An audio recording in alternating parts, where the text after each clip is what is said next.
রাত পোহালেই ভোটাধিকার প্রয়োগের মাধ্যমে নাগরিক দায়িত্ব পালনের আহ্বান সিইসির, ফের সুষ্ঠু নির্বাচনের প্রতিশ্রুতি। ভোটে মাঠে থাকছে আইনশৃঙ্খলা বাহিনীর 9.5 লাখ সদস্য। দেশজুড়ে নিশ্চিত নিরাপত্তা, উৎসবমুখর আয়োজনের অপেক্ষায় মানুষ। এবার নির্বাচনে তরুণ ও সুইং ভোটাররাই হবেন ট্রাম্প কার্ড। মত বিশ্লেষকদের সন্ত্রাস চাঁদাবাজি বন্ধে নতুন সরকারের পদক্ষেপ চায় সাধারণ মানুষ। এবং টাকাসহ ঠাকুরগাঁও জেলা জামায়াত আমিরের আটকের ঘটনা সাজানো, দাবি জামায়াতের ভোট কিনে জয় ঠেকানোর চেষ্টার অভিযোগ বিএনপির।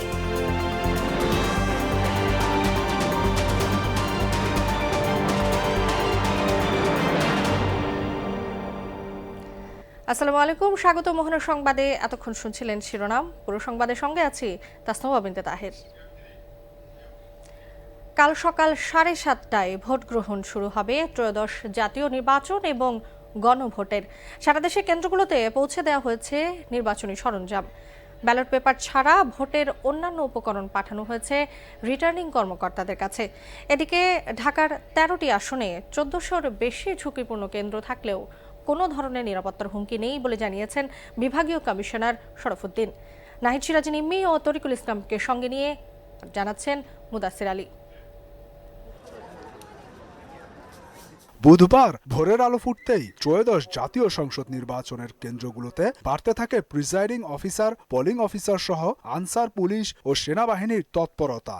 বেলা বাড়ার সঙ্গে সঙ্গে রাজধানীর রেসিডেন্সিয়াল মডেল কলেজে আসতে থাকেন ঢাকা 13 আসনের কেন্দ্রগুলোর দায়িত্বে থাকা প্রিজাইডিং অফিসাররা। আঞ্চলিক নির্বাহী অফিসারের উপস্থিতিতে বিতরণ কার্যক্রম শুরু হয়। র্যাব, পুলিশ, বিজিবি আর সেনাবাহিনী মিলিয়ে নিরাপত্তার কোনো কমতিই ছিল না। আমরা গত 2 দিন কাজ করে এখানে সমস্ত মালামাল রেডি করেছি। 138টা কেন্দ্রের গণভোটের একটি কেন্দ্র আছে, সেটি সহ 139টা।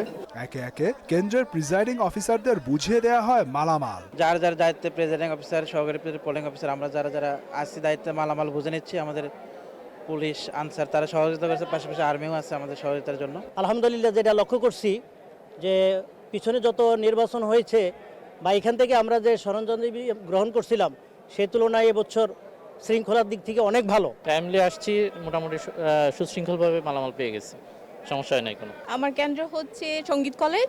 আমরা 3 জন একসাথে আশা করতেছি যে আলহামদুলিল্লাহ নির্বাচনটা ভালো হবে। আশা করা যায় এইবারে নির্বাচন অত্যন্ত ফলপ্রসূ হবে এবং জাতি একটা সুন্দর নির্বাচন পাবে, একটা ভালো সরকার গঠন করার জন্য আমরা আশাবাদী। মিরপুর 10 নম্বরে আদর্শ উচ্চ বিদ্যালয় থেকে দেয়া হয় ঢাকা 15 আসনের কেন্দ্রের সরঞ্জামাদি। সেখানেও ছিল কঠোর নিরাপত্তা। এদিকে ঢাকা 13টি আসনে 1400-র বেশি ঝুঁকিপূর্ণ কেন্দ্র থাকলেও কোনো ধরনের নিরাপত্তা হুমকি নেই বলে জানিয়েছেন বিভাগীয় commissioner O returning officer Sharafuddin Ahmad Chowdhury.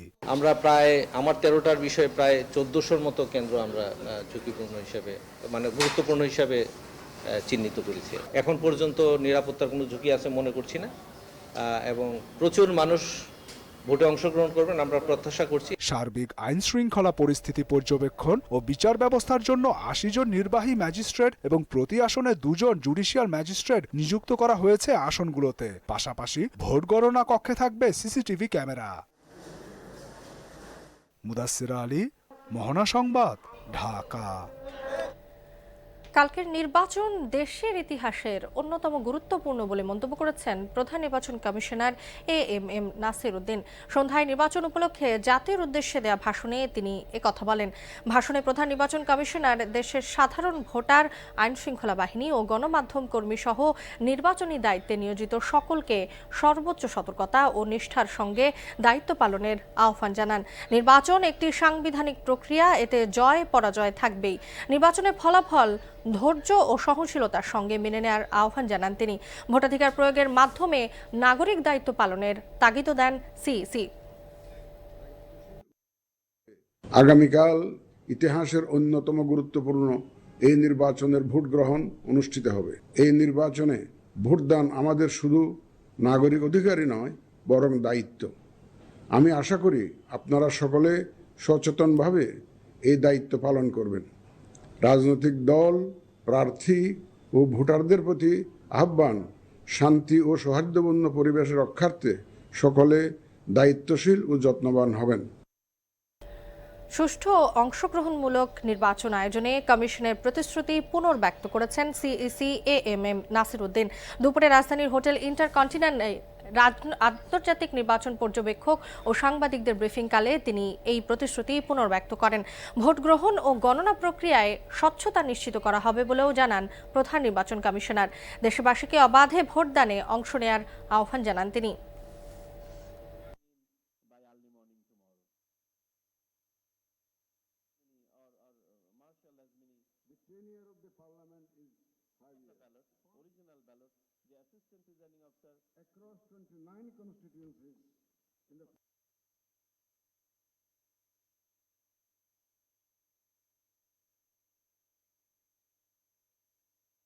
(2028) candidates are contesting across 29 constituencies in the forthcoming parliamentary election. The Commission has worked with a strong sense of constitutional responsibility to ensure that the entire electoral process is free, fair, impartial, and credible.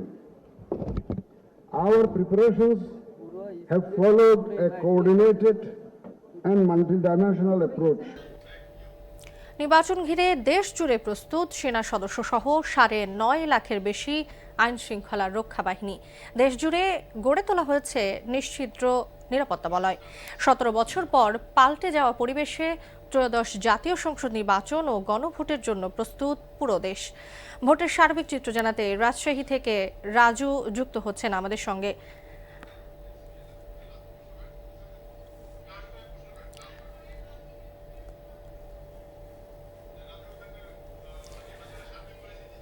Raju, আমাদেরকে রাজশাহীতে ভোটের সবশেষ পরিস্থিতি জানাবেন।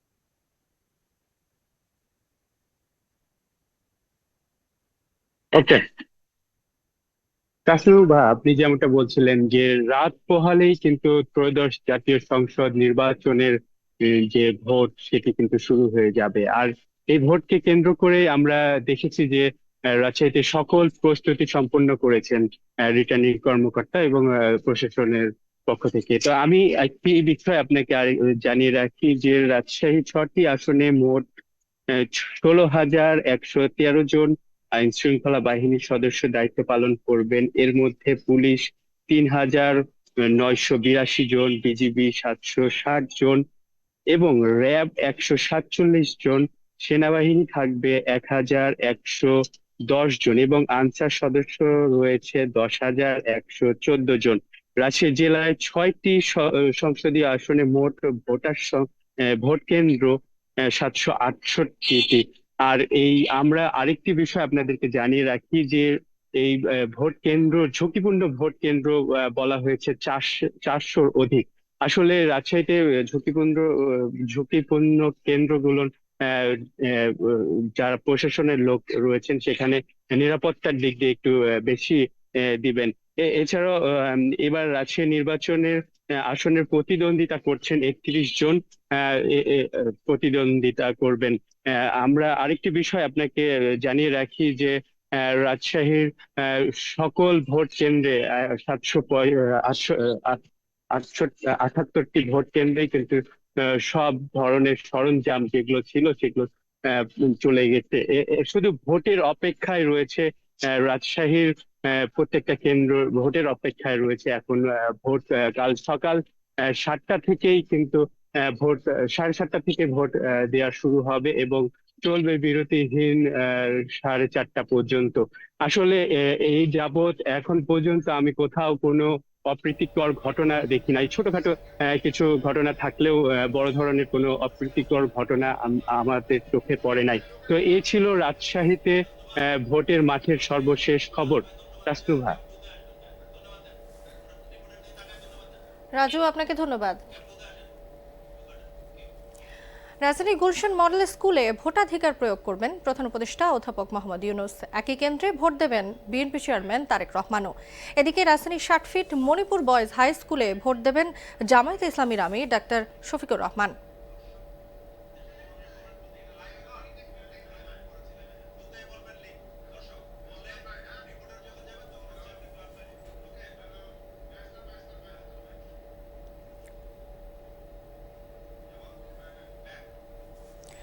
দর্শক, ভোটের সার্বিক চিত্র জানাতে চাঁদপুর থেকে আমাদের সঙ্গে যুক্ত হচ্ছেন সহকর্মী মোহাম্মদ ফাহাদ। চাঁদপুর ঘিরে আইন শৃঙ্খলা বাহিনীর সর্বশেষ পরিস্থিতি সম্পর্কে আমাদেরকে জানাবেন।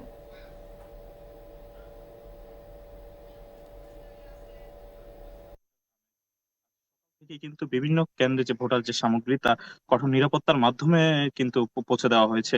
আমি এই মুহূর্তে আছি চাঁদপুরের রূপসা আহমদিয়া উচ্চ বিদ্যালয় একটি কেন্দ্রে, যেখানে আমরা যদি দেখতে পাচ্ছি কিন্তু এখানে আইন শৃঙ্খলা বাহিনীর বিভিন্ন যে নিয়োজিত বাহিনীরা কিন্তু ভোট কেন্দ্র নিয়োজিত আছে। আমি যদি জানিয়ে রাখি যে চাঁদপুরে মূলত ৫টি আসনে ৩৬ জন প্রার্থী কিন্তু প্রতিদ্বন্দ্বিতা করছেন। এর মধ্যে চাঁদপুরের রিটার্নিং কর্মকর্তা সহযোগিতা প্রায় ১২,০০০-এর অধিক আইন শৃঙ্খলা বাহিনীর সদস্যরা কিন্তু এখানে দায়িত্বে নিয়োজিত আছেন। এছাড়া আমি যদি বলতে চাই, এখানে কিন্তু এই ৫টি আসনের মধ্যে চাঁদপুর ৪ যে আসনটিতে আছে, এখানে কিন্তু ভোটের প্রচারণার সময় কিছুটা সহিংসতা দেখা গেলেও দলীয় প্রার্থী এবং স্বতন্ত্র প্রার্থীর মধ্যে কিন্তু আজ ২ দিন যাবৎ কিন্তু পরিস্থিতি নিয়ন্ত্রণে এবং আইন শৃঙ্খলা বাহিনীর মহড়া কিন্তু যৌথ বাহিনীর মহড়া কিন্তু প্রতিনিয়তই চলছে। আমি যদি আরেকটু জানিয়ে রাখতে চাই যে মূলত চাঁদপুরের যে ফরিদগঞ্জ আসনটিতে মূলত এখানে কিন্তু যে সহিংসতার কয়েকদিন পূর্বে ছিল, কিন্তু বর্তমানে আইন শৃঙ্খলা বাহিনীর যে কঠোর নিরাপত্তা এবং পর্যাপ্ত প্রশাসনের কারণে কিন্তু এখানে আইন শৃঙ্খলা একবার নিয়ন্ত্রণে। তবে এখানে আমাদের ভোটাররা আমাদের যতটুকু জানিয়েছেন, তারা দীর্ঘদিনের ভোট আগামীকাল সকালেই কিন্তু তারা তাদের ভোট দিতে আসছেন কেন্দ্রতে, এবং তারা চাচ্ছেন যে সুষ্ঠুভাবে যাতে আইন শৃঙ্খলা বাহিনীর সহযোগিতায় যেন তারা সুষ্ঠুভাবে ভোটটা প্রদান করতে পারেন। এবং এখানকার যে প্রার্থীরা, তাদের সাথে আমাদের কথা হয়েছে, তারা আমাদের বলেছেন যে ভোটে হার জিত থাকতেই পারে, তারা কোনো সহিংসতা না গিয়ে যেন শান্তিপূর্ণভাবে যেন ভোট প্রদান করে এবং আইন শৃঙ্খলা বাহিনী যেন তাদের সে সুষ্ঠু পরিবেশ নিয়োজিত থাকে। এ ছিল আমার কাছে চাঁদপুরের আইন শৃঙ্খলা বাহিনীর পরিস্থিতি নিয়ে সর্বশেষ। ফাহাদ, আপনাকে ধন্যবাদ। আসন্ন জাতীয় নির্বাচনে জয় পরাজয়ে বড় ভূমিকা রাখবেন তরুণ ও সুইং ভোটাররা। নির্বাচন কমিশনের সবশেষ তথ্য অনুযায়ী দেশে ৪ কোটিরও বেশি ভোটারই তরুণ, যারা এবার প্রথম ভোট দেবেন। এই তরুণ ভোটারদেরই একটি বড় অংশ দোদুল্যমান রয়েছেন বলে মনে করছেন বিশ্লেষকরা। এদের দলে টানতে গতানুগতিক ধারার বাইরে এসে মানুষের সমস্যা সমাধানে প্রার্থীদের এগিয়ে আসার পরামর্শ দেন তারা। নাদিম মোস্তফার ক্যামেরায় উষা ফেরদৌসের রিপোর্ট। বিগত ৩টি জাতীয় নির্বাচন অনেকটা একতরফা হওয়ায় এবারের নির্বাচন নিয়ে সাধারণ মানুষের আগ্রহটা অনেক বেশি। এমন প্রেক্ষাপটে দেশের ১.৫ কোটি ভোটারের বড় একটা অংশ ভোটদানের ক্ষেত্রে এখনো সিদ্ধান্তহীনতায় রয়েছেন। কোন কোন জরিপে এই সংখ্যা ৪৩ থেকে ৪৯%। ভোট আসবে, ভোট দেব নিজের মন মতো, এটাই। যে যোগ্য প্রার্থী আছে, ঠিক আছে, যাকে দিলে দেশ সুন্দর সুষ্ঠুভাবে চালাবে, তাকেই ভোটটা দিব। সবাই চাইতেছে যে স্বাধীন মতো একটা বাক স্বাধীনতাভাবে তারা একটা ভোট দিবে। নির্বাচন কমিশনের হালনাগাদ তথ্য মতে আসছে নির্বাচনে ৪ কোটির বেশি তরুণ প্রথমবারের মতো ভোট দেবেন, যাদের একটা বড় অংশ এখনো দোদুল্যমান। ভেবে পাচ্ছি না এখনো কাকে ভোট দিব, তারপরে ভোট কেন্দ্রে যাব, সকাল সকাল লাইনে দাঁড়াবো। এতদিন দেখেছি আর এবার এক্সপেরিয়েন্স করবো, আমি আসলে অনেক এক্সাইটেড। শুধু তরুণরা মিলে তো বাংলাদেশ না, প্রবীণ তরুণ সবার সমন্বয় করতে পারবে এরকম জনপ্রতিনিধি চাই। যে ফ্যাসিস্ট সরকার ছিল, এইরকম সরকার যেন না আসে, গতবারের মতো যেন এরকম না হয়। আবার চাকরি ক্ষেত্রে আমরা যে বৈষম্যের বিরুদ্ধে আন্দোলন করছি, সেইটা যেন আবার না ফিরে আসে। চেষ্টা করবো যে আমাদের অতি মহামূল্যবান যেই ভোটটা, সেটা একদম সুদক্ষ মানুষকে দেওয়ার জন্য এবং সুদক্ষ রাজনীতিবিদ যারা, তাদেরকেই দেওয়ার জন্য। সুইং ভোটারদের কোনো নির্দিষ্ট দলের প্রতি সমর্থন না থাকলেও তারাই ভোটের ফলাফল প্রভাবিত করে বলে মত দেন এই বিশেষজ্ঞ। বড় রাজনৈতিক দলগুলোর একটা ভোট ব্যাংক থাকে, এই ভোট ব্যাংকের বাইরে গিয়ে যারা হচ্ছে যে এক এক সময় নেতার ধরন দেখে, রাজনৈতিক ইশতেহার দেখে, কিংবা হুইমজিক্যালি হোক, যে কোনো কারণেই হোক, তারা ফিক্সড কোনো ভোটার না। তো সেই ক্ষেত্রে গত 17-16 বছর সুষ্ঠু সাধারণ নির্বাচন না হওয়ার প্রেক্ষিতে, এবং তারা কখনো নির্বাচন দেখেনি, ওইভাবে দেখেনি, না দেখার প্রেক্ষিতে তাদের ভোটটা একটা ডিটারমাইনিং ফ্যাক্টর হবে। আওয়ামী লীগের ভোটারদের উপস্থিতি অনুপস্থিতি এটি তো হবে সুইং ভোটের একটা বড় ক্যালকুলেশন। অর্থাৎ আপনি হয়তো দেখবেন যে এই সুইং ভোটারদের মধ্যে দলীয় নির্দেশনাটা আর হচ্ছে সব সময়ের জন্য যে একটা কন্টিনিউয়াস সুইং ভোটার থাকে তাদের, এই দুটো মিলে হবে এইবারের নির্বাচনে ফলাফলের উপর একটা প্রভাব বিস্তারকারী ভূমিকা রাখবে। এরাই আগামী নির্বাচনে জয় পরাজয় নিয়ামক বলে মনে করেন এই সমাজবিজ্ঞানীও। তরুণ ভোটার এটা তো সব থেকে বড় নিয়ামক। এবার যে মানে ভোট হবে সেই ভোটের যে ফলাফল সেখানে তাদের অবদান তো অবশ্যই আছে। এখন সেটা কি হবে আমরা জানি না, তবে আমি মনে করি যে তারা যখন ভোট দেবে এরা তো শিক্ষিত ভোটার এবং এদের একটা বড় অংশ গণ-অভ্যুত্থানে অংশগ্রহণ করেছে। তাদের অনেকের বন্ধু-বান্ধব শহীদ হয়েছে, অনেকে যারা আহত তারা এখনো তাদের চারিদিকে আছে। তো তাদের মাঝে এক ধরনের আগ্রহ আছে, যে একটা পরিবর্তনের আগ্রহ আছে। এছাড়া কার্যক্রম নিষিদ্ধ আওয়ামী লীগ নেতাকর্মীদের একটা বড় অংশ এবার সুইং ভোটারদের তালিকায় থাকছে বলেও মনে করেন বিশ্লেষকরা। উষা ফেরদৌস, মোহনা সংবাদ, ঢাকা। দর্শক, যুক্ত হচ্ছি আমাদের মুন্সিগঞ্জ প্রতিনিধি মোহাম্মদ সুজনের কাছে। সুজন, মুন্সিগঞ্জের সার্বিক ভোটের অবস্থা আমাদের জানাবেন।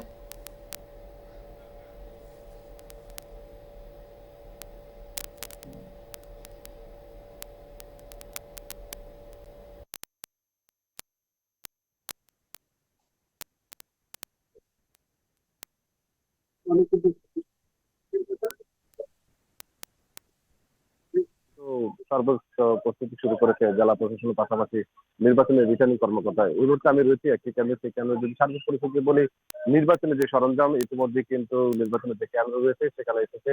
যদি আপনাকে মুন্সিগঞ্জের যে 3টি আসনের নির্বাচন অনুষ্ঠিত হয়েছে, এখানে কিন্তু 19 জন প্রার্থী প্রতিদ্বন্দ্বিতা করছেন। সব প্রার্থীদের কিন্তু যে ভোটারদের দ্বারে দ্বারে নির্বাচনের যে প্রচার প্রচারণা, সে সময় কিন্তু রাত হলে যে ভোটের যে ক্ষণিকে, সেই ক্ষণিকের সময় কিন্তু তারা যে উৎসবের আমটা কিন্তু দেখা রয়েছে। আপনি যদি নিরাপত্তার কথা যদি বলি, সার্বিক চিত্র মুন্সিগঞ্জে প্রায় 1500-এর উপরে পুলিশ প্রশাসনের পাশাপাশি 600 সেনাবাহিনী, বিমান বাহিনীর 50 জন কিন্তু রয়েছেন এই মুন্সিগঞ্জের এই 3টি উপজেলা নির্বাচনে। এখানে একটি বিষয় বলে রাখতে চাই যে যদি কোনো বিশৃঙ্খলা বা অপ্রীতি ঘটনা ঘটে, সেখানে কিন্তু বিমান বাহিনীর একটি হেলিকপ্টার রয়েছে। আমরা বেশ কয়েকটি এলাকায় ঘুরে দেখেছি, এই রাত্রেও কিন্তু বেশ কয়েকটি স্থানে কিন্তু পুলিশের পাশাপাশি ঘটনা ঘটছে না। যে রাত সকাল 7:30 থেকে ভোটগ্রহণ শুরু হয়ে বিকেল 4:30 পর্যন্ত ভোটগ্রহণ শুরু হবে। তো এই ছিল মুন্সিগঞ্জ থেকে নির্বাচনের সর্বশেষ পরিস্থিতি আমার কাছে। সুজন, আপনাকে ধন্যবাদ। ঠাকুরগাঁও জেলা জামায়াতের আমির বেলাল উদ্দিনকে 74 লাখ টাকা সহ আটক করেছে সৈয়দপুর বিমানবন্দর থানা পুলিশ। দুপুর 12টার দিকে তাকে আটক করা হয়। সৈয়দপুর থানার কর্মকর্তা নাজমুল আলম বিষয়টি নিশ্চিত করে বলেন, বিপুল পরিমাণ টাকা সহ তাকে আটক করা হয়েছে। এটা তার ব্যবসার টাকা বলে দাবি করেছেন বেলাল উদ্দিন। তিনি সালন্দর ইসলামিয়া কামিল মাদ্রাসার শিক্ষক। তিনি ঠাকুরগাঁও শহরের হাজিপাড়া এলাকার বাসিন্দা। তার বাবার নাম দবিরুল ইসলাম। কত টাকা আছে এখানে আপনার লাগেছে? এখানে 50 প্লাস, 50 প্লাস আছে। 50 প্লাস আছে, 50 লাখ। হ্যাঁ, কিসের টাকা এগুলো? ব্যবসা। কিসের ব্যবসা করেন? গার্মেন্টসের ব্যবসা করেন। ঠাকুরগাঁও জেলা জামায়াতের আমির বেলাল উদ্দিনকে নাটক সাজিয়ে উদ্দেশ্য প্রণোদিতভাবে আটক করা হয়েছে বলে দাবি করেছেন দলটির সহকারী সেক্রেটারি জেনারেল অ্যাডভোকেট এহসানুল মাহবুব জুবায়ের। দুপুরে দলটির কেন্দ্রীয় কার্যালয়ে জরুরি সংবাদ সম্মেলনে তিনি বলেন, ঠাকুরগাঁও জেলা জামায়াতের আমির বেলাল উদ্দিন ব্যবসায়ী প্রয়োজনে টাকা বহন করছিলেন। বিমানবন্দরের নির্বাহী পরিচালক অনাপত্তি পত্র দেওয়ার পরেও সৈয়দপুর পৌঁছানোর পর তাকে হেনস্থা করা হয়। ইন্টেনশনালি এই সমস্ত নাটক সাজানোর চেষ্টা করা হচ্ছে কি, একজন লোক কোনো ক্রিমিনাল অফেন্স করেন নাই, তিনি এখানে বলেছেন তিনি একজন বয়স্ক লোক, সম্মানিত লোক, তিনি একজন দায়িত্বশীল ব্যক্তি। এরপরেও এটাকে সাজানো মানেই হচ্ছে যে নির্বাচনে যারা হেরে যাচ্ছেন মনে হচ্ছে তারা কোনো না কোনো ভাবে জনগণকে বিভ্রান্ত করার জন্য এই ধরনের একটা অসৎ উদ্দেশ্যে এই কাজগুলো তারা করেছেন। লিফলেটের মতো ছাড়া হয়েছে, যেখানে দেওয়া হচ্ছে যে আমরা নাকি টাকা বিতরণ করছি, বিকাশ নাম্বার চাচ্ছি, এই সমস্ত কথাগুলো সেখানে ছড়ানো হয়েছে। দেশের বিভিন্ন স্থানে জামায়াতের বিরুদ্ধে টাকা লেনদেন করেছে বলে অভিযোগ করেছেন বিএনপির কেন্দ্রীয় নির্বাচন পরিচালনা কমিটির মুখপাত্র ও দলের চেয়ারম্যানের উপদেষ্টা ডক্টর মাহদি আমিন। বুধবার বিকেলে গুলশানে বিএনপির নির্বাচন পরিচালনা কমিটির সংবাদ সম্মেলনে তিনি এসব কথা বলেন। এ সময় তিনি বলেন, সৈয়দপুর বিমানবন্দরের কাণ্ডকে বিচ্ছিন্ন হিসেবে দেখার কারণ নেই। নির্বাচনে বিএনপির বিজয় নিশ্চিত জেনেই অবৈধ পথ বেছে নিয়েছে জামায়াত। জামাতের একটি জেলার সর্বোচ্চ নেতা কোন উৎস থেকে এই বিপুল পরিমাণ অর্থ নিয়ে কি উদ্দেশ্যে কাদের দেওয়ার জন্য নির্বাচনের ঠিক আগের দিন ঢাকা থেকে ঠাকুরগাঁও যাচ্ছেন? স্পষ্টতই আচরণবিধির এই লঙ্ঘন গণবিচ্ছিন্ন রাজনৈতিক দলটির দেউলিয়ত্ব ও অনৈতিক প্রভাব বিস্তারের চেষ্টা প্রমাণ করছে। রাত পোহালেই ভোটাধিকার প্রয়োগের মাধ্যমে নাগরিক দায়িত্ব পালনের আহ্বান সিইসির, ফের সুষ্ঠু নির্বাচনের প্রতিশ্রুতি। ভোটে মাঠে থাকছে আইন শৃঙ্খলা বাহিনীর 9.5 লাখ সদস্য। দেশজুড়ে নিশ্চিদ্র নিরাপত্তা, উৎসবমুখর আয়োজনের অপেক্ষায় মানুষ। এবার নির্বাচনে তরুণ ও সুইং ভোটাররাই হবেন ট্রাম্প কার্ড। মত বিশ্লেষকদের সন্ত্রাস চাঁদাবাজি বন্ধে নতুন সরকারের পদক্ষেপ চায় সাধারণ মানুষ। এবং টাকাসহ ঠাকুরগাঁও জেলা জামায়াত আমিরের আটকের ঘটনা সাজানো, দাবি জামায়াতের ভোট কিনে জয় ঠেকানোর চেষ্টার অভিযোগ বিএনপির।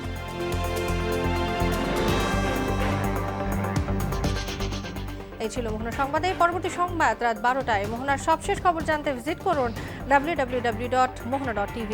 সংবাদ দেখতে পান ফেসবুক ও ইউটিউবেও। এতক্ষণ সঙ্গে থাকার জন্য ধন্যবাদ সবাইকে।